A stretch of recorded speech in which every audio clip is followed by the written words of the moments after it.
La delegación del Gobierno en Canarias ha autorizado para este lunes un total de 15 concentraciones en nuestro archipiélago con motivo del Día Internacional de la Mujer. La mayor parte de ellas, hasta 6, se han autorizado en distintos puntos de Gran Canaria, mientras que en Tenerife se van a realizar 4.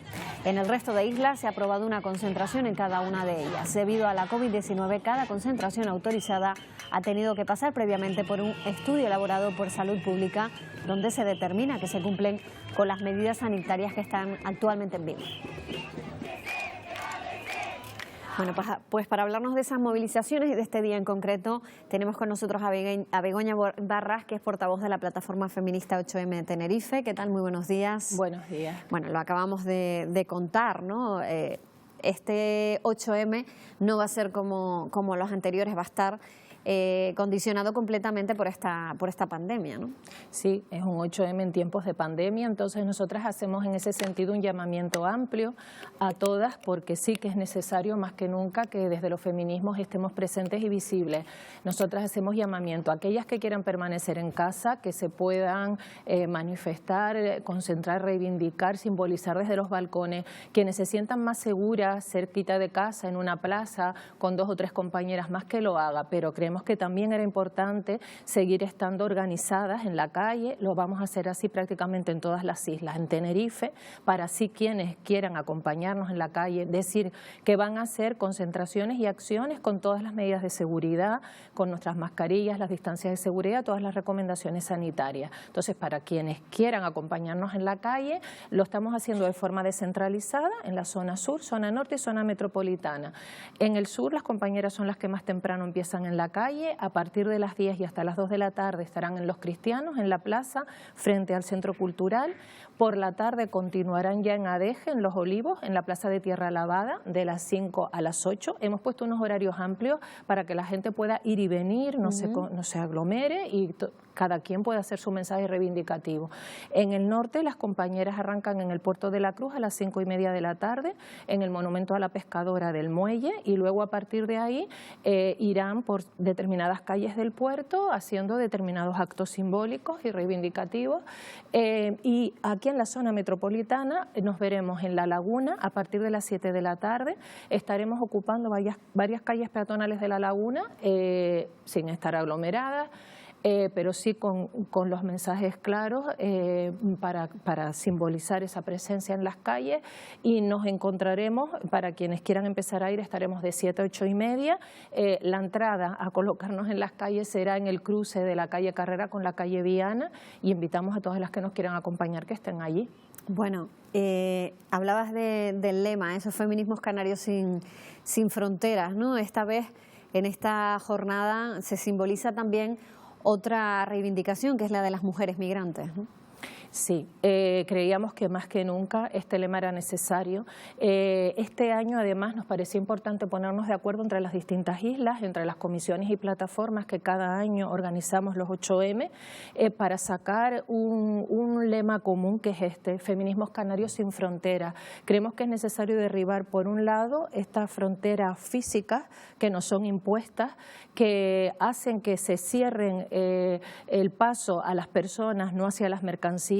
No nos importa ir a otros continentes a extraer de allí recursos económicos y que las mercancías circulen, pero ponemos barreras al paso de las personas, ¿no? Entonces, por un lado, es para reivindicar los derechos de las personas migrantes, los derechos de cualquier persona a migrar, como reconoce la Declaración Universal de Derechos Humanos, que Canarias no se convierta en una jaula. Y dentro de eso, poner de manifiesto en qué situación están las mujeres que migran.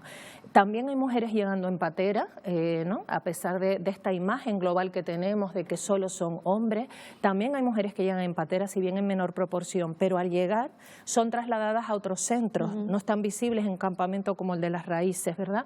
Pero son llevadas a otros centros. En Tenerife, por ejemplo, la inmensa mayoría están siendo llevadas a la antigua prisión Tenerife 1, también hacer una reflexión sobre qué espacios llamamos espacios de acogida, ¿no? Si las antiguas prisiones, comisarías, zonas militares. Entonces, muchas de ellas están ahí. Sabemos que se denunció como algunas eran separadas de sus hijos porque en ese viaje tan terrible no traían documentación y en tanto se comprobaba, se podía confirmar, se las separaba, ¿no?, drásticamente. Eso se denunció públicamente, se ha cortado, pero ellas siguen estando recluidas esperando meses y meses por unas pruebas de ADN que no se agilizan y no llegan, y eso queríamos ponerlo de manifiesto, y también simbolizar que para las mujeres no todas llegan por ahí, ni esa es la ruta más peligrosa. Muchísimas mujeres llegan aquí en avión procedentes tanto de África como de otros continentes en rutas que siguen siendo peligrosas, porque para ellas la violencia económica de género y las razones por las que huyen en determinadas son expulsadas de sus países por violencia económica y también por las violencias machistas del patriarcado. En muchos casos también por trata, ¿no? Por trata. Entonces tienen que recurrir a esas vías aún más peligrosas. La razón es que esté esa ley de extranjería y esas fronteras que impiden su paso, tienen que ir a rutas aún más peligrosas que las meten en redes de trata con todas las violencias que eso implica, ¿no? También queríamos poner de manifiesto la llegada de mujeres que inmensamente cuando están aquí, muchas de ellas quedan en situación administrativa irregular, pero que además a las que reservamos aquellos trabajos más precarios, es decir, ese problema que esta sociedad no tiene resuelto, que es el de los cuidados, se está paliando con mujeres migrantes que en situación muy precaria cuidan de nuestros mayores, de las niñas y niños, o hacen las labores domésticas que no repartimos en equidad dentro de los hogares. Ellas no disfrutan, bueno, muchas de ellas en situación irregular, trabajando por la cama y la comida, y aquellas que llegan a tener un contrato no disfrutan de todos los beneficios que da el Estatuto de los Trabajadores y las Trabajadoras, como sería el derecho a prestación cuando quedan desempleadas, o por ejemplo el hecho de que pueden ser despedidas sin causa objetiva. Y con la pandemia su situación ha sido aún más grave. Claro. Muchas se han visto en la calle sin tener, de un día a otro, sin tener dónde ir, muchas empleadas que estaban internas, o a otras al contrario, se les ha impedido salir durante meses de la casa donde estaban por el miedo al contagio de quienes vivían allí, ¿no? Entonces son situaciones muy sangrantes, pero también nuestro lema Sin Fronteras hace referencia a las fronteras simbólicas. Nosotras entendemos que este 8M tiene que ser un 8M inclusivo, que los movimientos feministas tienen que ser inclusivos. Entonces, se tiene que visibilizar y defender los derechos de todas, de las mujeres trans también. Hay mucha polémica con respecto a la ley trans. Nosotras como Plataforma Feminista 8M Tenerife hemos firmado el manifiesto feminista por los derechos de las personas trans, que a día de hoy han firmado más de 10.000 personas y más de 500 organizaciones en todo el estado. Las hemos firmado muchas plataformas y colectivos de Canarias, y es que creemos que esa ley a lo que responde es a una realidad que ha existido siempre en la historia de la humanidad. Lo que ocurre es que ha sido ocultada, invisibilizada, criminalizada, presentada como algo desviado, pecaminoso, criminal. Y entonces ha llegado el momento de decir basta, ¿no? Entonces, desde los feminismos defendemos los plenos derechos de todas y el derribo de esas barreras simbólicas, que estemos todas con los mismos derechos, porque si no, no son derechos. Si solo los disfrutamos unas pocas, son privilegios, ¿no? Entonces ahí abogamos por los derechos de las mujeres trans, también de las lesbianas y bisexuales, que durante mucho tiempo se nos han negado derechos, y sin embargo siempre hemos estado dentro de los movimientos feministas, que eso es algo que no se conoce, ¿no? No es nuevo. Las mujeres trans, lesbianas, bisexuales, hemos estado en la construcción, formamos parte de la historia del movimiento feminista. Pero quizá en la sombra, ¿no? No ha sido tan visibilizado hasta hace poco, relativamente poco tiempo. Más allá del 8M, pues por ejemplo en Madrid se han prohibido estas concentraciones para evitar contagios por salud pública, por una situación de salud pública. Más allá del 8M, el movimiento feminista se tiene que visibilizar a diario, ¿no? En nuestras acciones, en nuestra forma de educar. Lo decíamos antes, por ejemplo, con los juguetes, ¿no? Con ese sesgo con el que nacemos directamente de vestir de un color o jugar con determinados juegos, ¿no? Sí, de hecho hay documentales bastante interesantes en internet, incluso vídeos cortos, en los que se ve cómo todavía cuando a niñas y niños, o sea, que no han llegado a la primaria, es decir, que todavía están en educación infantil, se les empieza a decir, hay uno muy significativo, ¿no?, que se le dice, tú... a niñas y niños de 3 y 4 años. ¿Qué quiere ser de mayor? Entonces ellas siguen nombrando esas profesiones que consideramos más feminizadas, relacionadas con los cuidados, relacionadas, y los niños siguen nombrando que quieren ser bomberos, policías, futbolistas, y se les pregunta después, y a las niñas, ¿y si tú fueras un niño? y entonces algunas de ellas empiezan a decir, podría Cambian ser el astronauta, podría ser bombero, y a ellos se les pregunta, ¿y si tú fueras una niña? Bueno, pues podría ser enfermera, y hay otro que dice, el pobrecillo, no sé. Claro, ¿no? Claro. Entonces eso implica... Como que no, ni siquiera sabe si se puede hacer la misma cosa, ¿no? La misma cosa o no, ¿no? Entonces eso nos hace ver cómo esto ha cambiado menos de lo que pensamos, ¿no? Y luego también otra cosa que para nosotras es muy importante y que se ha puesto de manifiesto, como tú dices, en la lucha diaria, pero también con la pandemia se ha visto acrecentado, como es el tema de las violencias machistas, ¿no?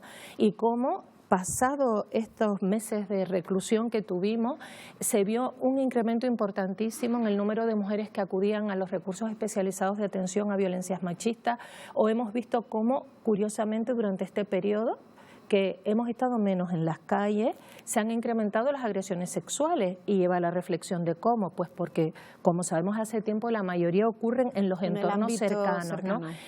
Para afrontar esto, es necesaria la educación afectivo-sexual en todas las etapas educativas y también entendida de forma sociocomunitaria. Y es algo a lo que las administraciones y los gobiernos no terminan de entrar. Es decir, por ejemplo, ahora que se discute la ley de libertad sexual, seguimos centrándonos en la penalización. Pero, a ver, ahí hay una reflexión importante, simbólica que hacer, que es el de las penas que se aplican, ¿no? Porque, claro, lo que tampoco es de recibo es que a día de hoy, cuando se comete, por ejemplo, una violación con una mujer que está inconsciente, que ha bebido y no puede responder como ella querría ante una situación de agresión, el Código Penal hace que esto sea calificado como un abuso sexual y no como una agresión sexual, porque se entiende que en tanto en cuanto no pudiste decir nada, hubo consentimiento. Eso tiene un valor simbólico importante porque le está diciendo a la sociedad que los límites hacia el cuerpo y la sexualidad de las mujeres tienes o los estableces jugándote tu propia vida, como pasó con la violación de los Sanfermines, y por eso decíamos, ¿no?